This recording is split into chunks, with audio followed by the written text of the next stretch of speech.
Mes chers compatriotes, aujourd'hui nous sommes mardi et comme maintenant vous le savez, chaque mardi, nous traitons un thème qui concerne notre politique intérieure. Je vous ai promis la semaine dernière qu'on traiterait aujourd'hui du problème de la corruption. La corruption est un mal qui gangrène notre société depuis très longtemps et qui cause par ce fait-là beaucoup de dégâts dans notre pays.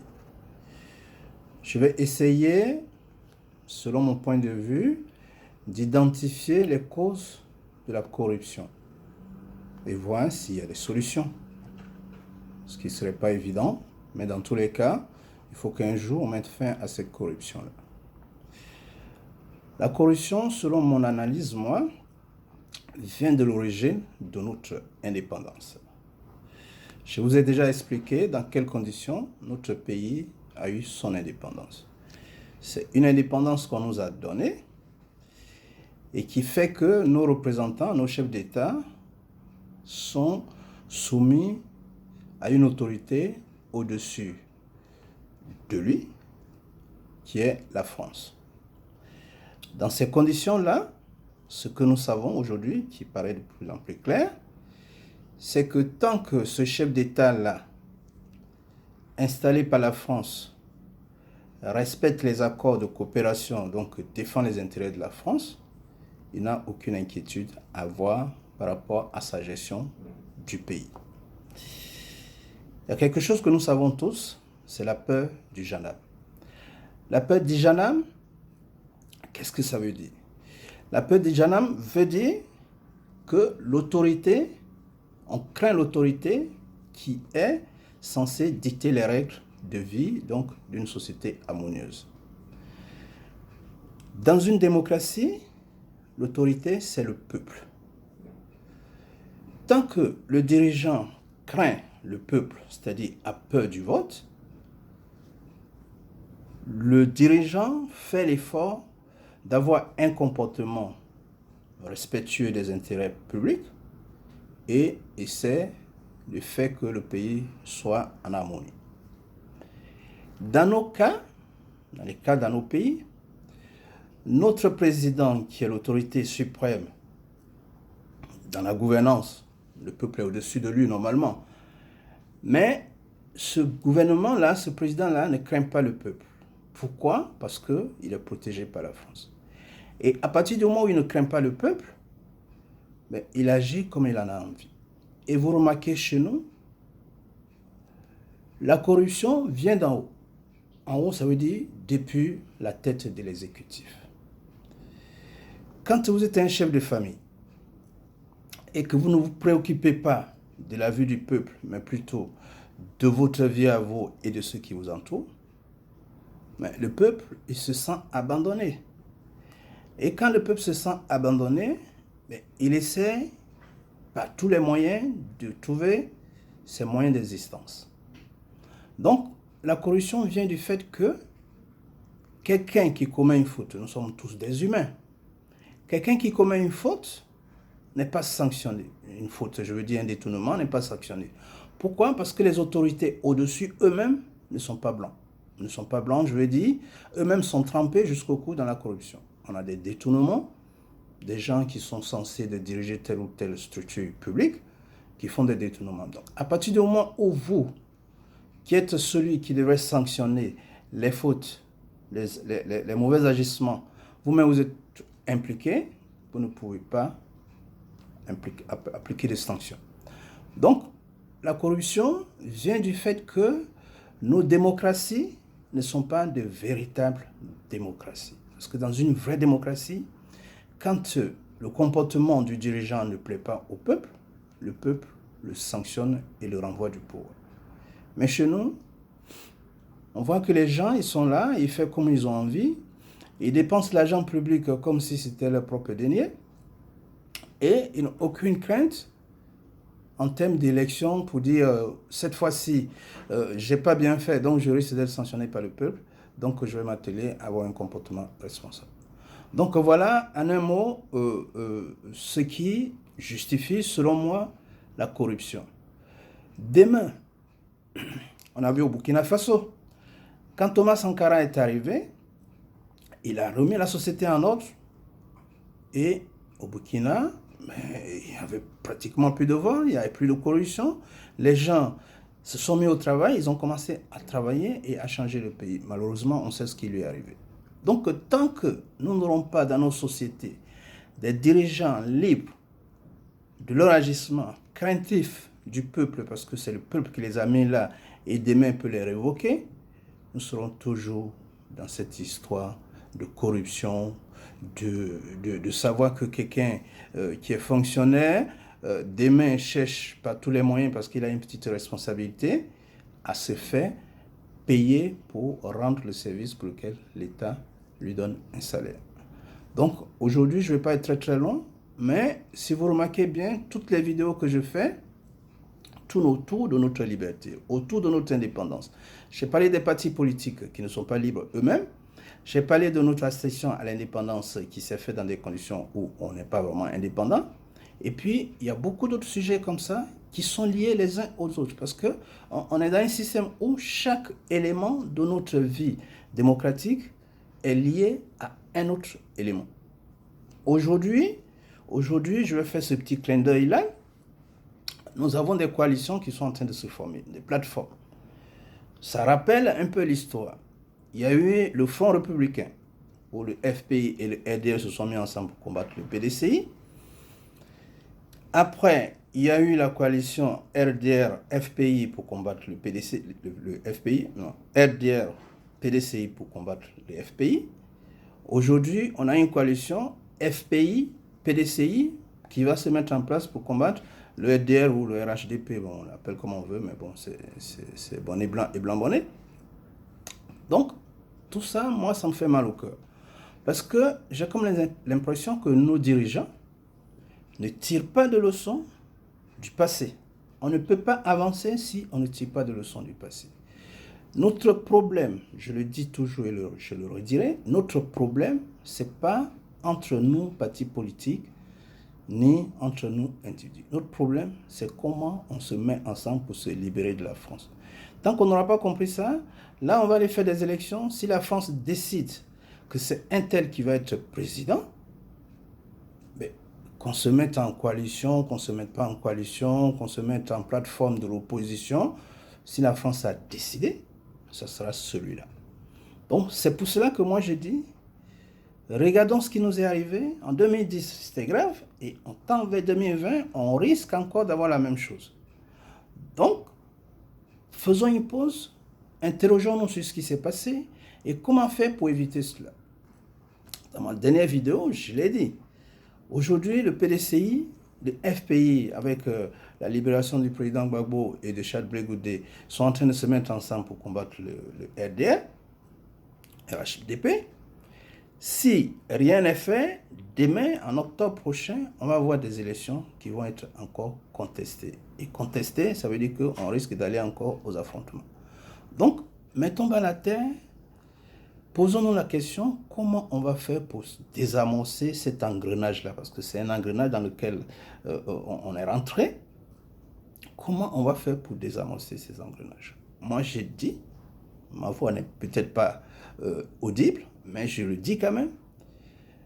Essayons d'imaginer une espèce de transition. Parce qu'aujourd'hui, la commission électorale qui va dire l'élection n'est pas du tout acceptée. Et on ne peut pas aller à des élections avec une commission qui est refusée par une grande partie du peuple, donc de toute l'opposition. Essayons de se mettre ensemble, de se donner une période de transition, peut-être de 1 an, peut-être de 18 mois, peut-être même de 2 ans, et se rassembler pour parler réconciliation, pour redéfinir les bases de notre société, et surtout réfléchir comment on va s'organiser pour se libérer de la France. Il n'y a pas forcément que de faire la guerre pour se libérer. On peut trouver d'autres méthodes. J'en ai proposé. Dans le livre que j'ai écrit, je parle de régime parlementaire. Voilà les choses sur lesquelles on peut réfléchir et essayer de s'entendre, de se mettre d'accord. Une fois qu'on est tous d'accord, opposition, parti au pouvoir, parti coalisé, tout ça, on se met en opposition, on n'est pas obligé d'être opposant. Comme je l'ai dit, on a un pays à construire. On n'est pas obligé de s'opposer pour construire le pays. On se met ensemble et on construit selon chacun ses compétences. Donc, tout est lié, tout est un ensemble d'éléments. Aujourd'hui, la corruption, ceux qui sont au pouvoir, ils pensent que le pays leur appartient, donc ils ne veulent pas y aller parce qu'ils y trouvent un intérêt. Parce que pourquoi les gens ils arrivent au pouvoir, ils veulent plus repartir? Parce que quand on arrive au pouvoir en Afrique, quand on est politique, on devient riche. Donc, il y a des avantages qu'on tire quand on est au pouvoir, et quand on y est, on ne veut plus perdre ce pouvoir-là. On n'est pas là pour le peuple, on est là pour soi-même. Donc, tant qu'on est là, qu'on peut en profiter, on n'a plus envie de partir. Vous voyez, donc tout est lié. Corruption, gouvernance, mauvaise démocratie, influence de la France, tout est un ensemble. C'est le même problème, on ne peut pas le dissocier. Donc, que nos politiques comprennent que nous sommes dans une situation de domination. Aujourd'hui, la France a de gros problèmes. On a 11 points de déficit. 11 points de déficit, la France est en récession. Et ne vous imaginez pas que demain, la France va venir nous faire cadeau. La France a besoin de ressources pour nourrir son peuple. Et on va être encore dans une situation beaucoup plus compliquée que celle qu'on a vécue jusque-là. Donc, si on y prend garde, on risque de souffrir encore plus qu'on l'a fait jusqu'aujourd'hui. Donc, moi, je tire l'attention. Je parle de corruption, mais comme je vous l'ai dit, tout est lié. Et tant que le problème fondamental de notre libération, de notre indépendance, qui nous permettra de mettre en place une démocratie, qui nous permet, nous, de décider qui est au pouvoir et de le sanctionner quand il ne travaille pas bien, automatiquement, on va tourner en rond. On va continuer de se tuer, on va continuer de se taper dessus et on n'avancera pas. Donc, de grâce, aujourd'hui, le thème, c'est la corruption, mais n'empêche quand même que cette corruption-là a des origines qui vont directement à la politique, donc à notre indépendance et à la gouvernance. Voilà. Aujourd'hui, je ne vais pas être très très long, mais je ne vais quand même pas terminer cette interview sans parler de la situation qui sévit aujourd'hui aux États-Unis et partout dans le monde. Le noir, et de façon plus proche l'Africain, est brimé partout où il va. Je l'ai écrit dans mon livre. Le livre, je l'ai écrit en 2014, donc ce n'est pas un problème qui est neuf. Le noir est méprisé partout où il va. Il n'y a aucun respect pour nous. Nous, on vit en Occident, on sait comment on est traité, ce que nous subissons. Mais pourquoi le noir est traité comme ça? Il n'y a pas très longtemps, des jeunes étudiants en Chine qui ont été pourchassés dans la rue simplement parce qu'ils sont noirs. Donc, pourquoi on est traité comme ça? Parce que nos responsables, nos présidents ne font aucun effort pour donner une image du noir qui soit une image positive. Donc, le noir, c'est le dernier des humains dans l'esprit des Occidentaux et des autres. Pas que les Occidentaux, hein. Vous allez en Chine, vous allez en Inde, vous allez au Proche et Moyen-Orient, partout où on va, le noir, l'Africain, c'est la risée du monde. On nous traite comme des sous-hommes. Et ça, c'est la faute à nos dirigeants. Le président ghanéen l'a dit. Tant que l'Afrique ne se donnera pas une image respectueuse, l'Africain, le noir, partout où il sera toujours brimé. Et ça, c'est une triste réalité. Il faut que nos dirigeants prennent conscience et qu'on arrête de vouloir garder le pouvoir pour soi parce qu'on y trouve un intérêt et de penser au peuple. Si on veut diriger le pays, on le dirige dans l'intérêt du peuple. On parle de mandat, mais un mandat, c'est quoi? Un mandat, c'est quelqu'un qui vous délègue une mission. Vous déléguez une mission à quelqu'un, il dit, voilà, je vous donne l'autorisation d'aller faire ceci en mon nom. Et vous viendrez me rendre compte. Donc, quand quelqu'un vous donne un mandat et qu'au bout d'un moment, vous devez lui rendre compte, il faut lui rendre compte. Et si la personne ne veut plus de vous dans les prochaines missions, il choisira quelqu'un d'autre. Mais nous, on nous donne un mandat de 5 ans et quand on a ce mandat-là, on ne veut plus s'en départir. Mais la mission qu'on vous a confiée, elle ne vous appartient pas, le pays ne vous appartient pas. Le peuple vous dit, je vous donne autorisation pendant 5 ans de gérer les affaires en mon nom et vous viendrez me rendre compte au bout des 5 ans. Donc, au bout des 5 ans, pourquoi ne voulons-on plus rendre compte au peuple qui vous a mandaté? 2 mandats, 3 mandats, 5 mandats, et on veut continuer de rester là alors que le peuple qui vous a donné cette mission ne veut plus de vous. voyez, donc c'est vraiment triste. C'est triste. Et il faut que l'Africain, au bout d'un moment, ait pitié du peuple africain et dise, ben, on m'a donné une mission, j'ai terminé ma mission. Si le peuple est content de moi, il va me reconduire dans cette mission. Si le peuple n'est pas content de moi, ben, je vais m'asseoir tranquillement où j'étais avant d'arriver là, et puis on n'en parle plus. Chez nous, une fois qu'on a goûté à la politique, si on est devenu ministre, ben, on ne peut plus rien faire. On ne sait plus rien faire d'autre que d'être ministre. Donc, on ne peut plus partir, on ne peut plus. En Europe, les gens, ils sont ministres. Ils étaient professeurs avant, quand ils ne sont plus ministres, ils retournent à l'université ou au lycée pour enseigner. Je vais vous donner un exemple. Laurent Fabius, qui a été le plus jeune Premier ministre français, il a été Premier ministre, je crois, à 29 ou 30 ans. Quand il n'a plus été Premier ministre, il allait faire autre chose. Et puis on l'a rappelé, il est devenu ministre. Ce serait un affront en Afrique de demander à un Premier ministre de venir être ministre. Voilà, donc il faut qu'on change un peu de mentalité, de façon de voir, et qu'on ait un peu pitié du peuple, et que l'Africain se dise, je suis là, j'ai la chance d'être un homme de responsabilité, on m'a donné une mission, je dois agir pour que le peuple il se sente mieux qu'il était quand je suis venu. Parce que quand on vient faire une mission, on essaie de faire mieux que ce qui a été fait avant. Donc aujourd'hui, je vais m'arrêter. Je salue tous les Noirs africains, Noirs de la diaspora qui se mobilisent pour changer les conditions de nos diasporas qui vivent ici, un enfer. La police les traque, la police les tue, surtout aux États-Unis. Et ça, c'est une situation qui est triste. Donc, courage à ceux qui manifestent. Et puis, que Dieu nous protège, puisque on se réfère toujours à Dieu quand on se sent impuissant. Mais en réalité, il y a des choses que nous pouvons faire nous-mêmes sans se référer à Dieu. Parce que le pauvre Dieu, aujourd'hui, il doit être un peu fatigué, il est sollicité de partout. Et il faut que nous-mêmes, on prenne conscience et qu'on prenne nos problèmes à bras le corps. Je vous remercie de m'avoir écouté. La semaine prochaine, on parlera d'autres choses.